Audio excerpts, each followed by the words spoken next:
आज का आदमी इतना पापी है, इसे नहाने से पाप कम होगा? तो मोक्ष प्राप्ति या जो आपका होली सिंस, ये सब आपका कर्म के ऊपर डिपेंड करता है। इतना बड़ा क्राइम का इतना अच्छा से मुक्ति आपको मिल जाएगा नहाने से? ऐसे लगता है आपको ऐसे होने वाला है? अरे ऐसे होगा तो कर्म का तो कुछ वैल्यू ही नहीं है। जो बोलता है कर्म पीछा नहीं छोड़ेगा। कुंभ मेला इस साल कोई साधारण कुंभ मेला नहीं है, इसे महाकुंभ मेला कहा जाता है। पहले आप इस कुंभ मेला के फ्रीक्वेंसी को समझो। जो मेला एवरी 3 इयर्स में होता है उसे कुंभ मेला कहा जाता है। एवरी 6 इयर्स में अर्ध कुंभ मेला कहा जाता है। और जो मेला एवरी 12 इयर्स में होता है उसको पूर्ण कुंभ मेला कहा जाता है।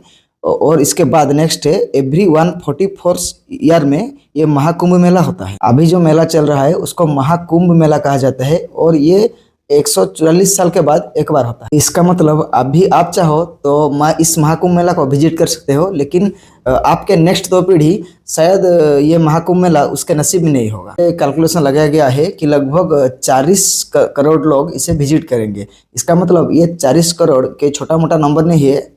यूएसए और कनाडा के लोग मिलके भी 40 करोड़ पॉपुलेशन नहीं होते। इतना लार्जर नंबर विजिटिंग के बाद भी हम में से काफी लोग, काफी नहीं बहुत सारे लोग हम विजिट नहीं कर पाएंगे। ऐसे कुंभ मेला में काफी लोग मन में भक्ति लेके गए हैं, लेकिन ऐसा नहीं है कि सब मन में भक्ति लेके गए हों। मुझे तो लगता है कुंभ मेला में इससे लगभग 20 से 30% लोग ही मन में भक्ति भाव लेके गए हैं। बाकी सब तो एक ट्रेडिशनल घूमने खाने के लिए गए। चलो, जो जिस काम करने के लिए गया है उसमें हमारा क्या है। चलिए हम तो डिस्कशन करते हैं कि कुंभ मेला जाने से आखिर क्या क्या मिलता है। Reason behind Kumbh Mela visiting. मुझे तो इसके ऊपर ज़्यादा आइडिया नहीं है, चलो गूगल से ही पूछते हैं। Reason behind Kumbh Mela visit. तो जैसे ही हम गूगल में टाइप करते हैं reason behind Kumbh Mela visit तो कुछ सजेशन आता है। चलो इस सजेशन के ऊपर हम डिस्कस करते हैं। गूगल ने रिप्लाई दिया, people visit the Kumbh Mela for a variety of reasons including spiritual cleansing, cultural celebration and to experience the festival's message of unity. अभी हम एक एक पॉइंट को अपने हिसाब से डिस्क्राइब करते हैं। स्पिरिचुअल क्लींजिंग में आता है devotees bath in sacred rivers to cleanse their souls and free themselves from sins. इसका मतलब आप जैसे ही उस पवित्र नदी में नहाएंगे तो आपका जो सोल है वो क्लीन हो जाएगा और पाप से मुक्त हो जाएगा। ऐसा होने वाला है? मुझे तो नहीं होने वाला है। आज का जो पापी इंसान, उसका कुछ घंटा फर्क पड़ने वाला है इसे नहाने से। वो टाइम बहुत पीछे था जब लोग पाप नहीं करते थे, वो कम पाप करते थे, इसीलिए छोटे मोटे इसे नहाने से शायद पाप कुछ धुल जाता है। आज का आदमी इतना पापी है, इसे नहाने से पाप कम होगा? अभी तो आप न्यूज में देख रहे होंगे ऐसे ऐसे लोग भी रहते हैं, मतलब 7-8 साल के बच्चे के साथ भी दुष्कर्म कर रहे हैं।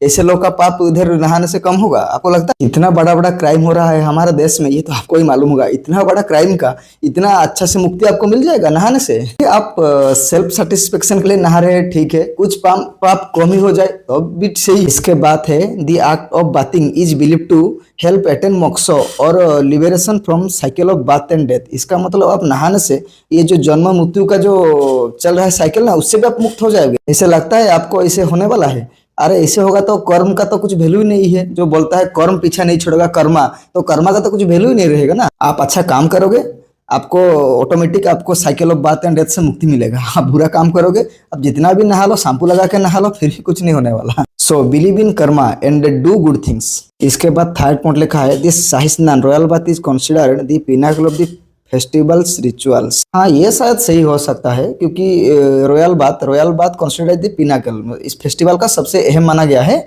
Royal bath. इसके बाद आता है second point cultural celebration. The Kumbh Mela is a vibrant cultural celebration that includes traditional music, dance, art and craftsmanship. Kumbh Mela में हमारा कल्चरल को वाइब्रेंट तरह से दिखाई दिया जाता है, मतलब हम अपना कल्चरल को पहचान पाते हैं, ट्रेडिशनल म्यूजिक को पहचान पाते हैं, डांस, आर्ट, क्राफ्टमैनशिप, ये सब रहेगा। ये हमारे कल्चर के लिए बहुत इंपॉर्टेंट है और ये सब जाके हमें ये सब चीज लुकआउट करना चाहिए।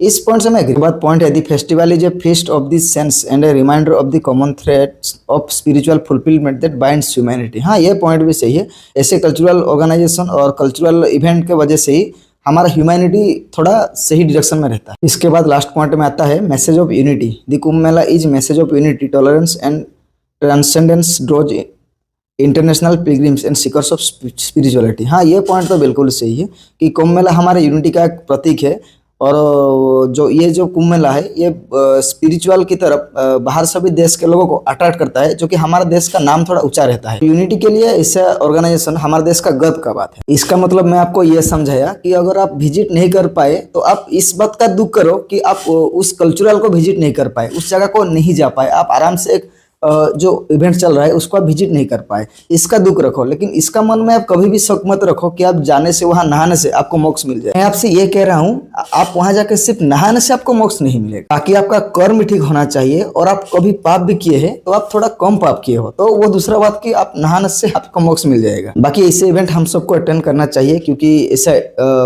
ऐसा प्रोग्राम, ऐसे इवेंट बहुत रेयर आता है। और जो भी इस मेला को अटेंड नहीं कर पा रहे हैं उसको मन में दुख करने की कोई जरूरत नहीं है, क्योंकि अच्छा काम आप घर पे रह के भी कर सकते हो। और मोक्ष प्राप्ति या जो आपका होली सीन्स, ये सब आपका कर्म के ऊपर डिपेंड करता है। आप अपना जिंदगी में, अपना रोज डेली रूटीन में आप थोड़ा थोड़ा अच्छा काम करो तो आपका कर्म आपका ऊपर मेहरबान रहेगा। ये एक इवेंट है, आप आज नहीं विजिट कर पाते तो आप 2-3 साल बाद करेंगे, लेकिन आपको डे टू डे लाइफ में अच्छा काम करना चाहिए। Thank you.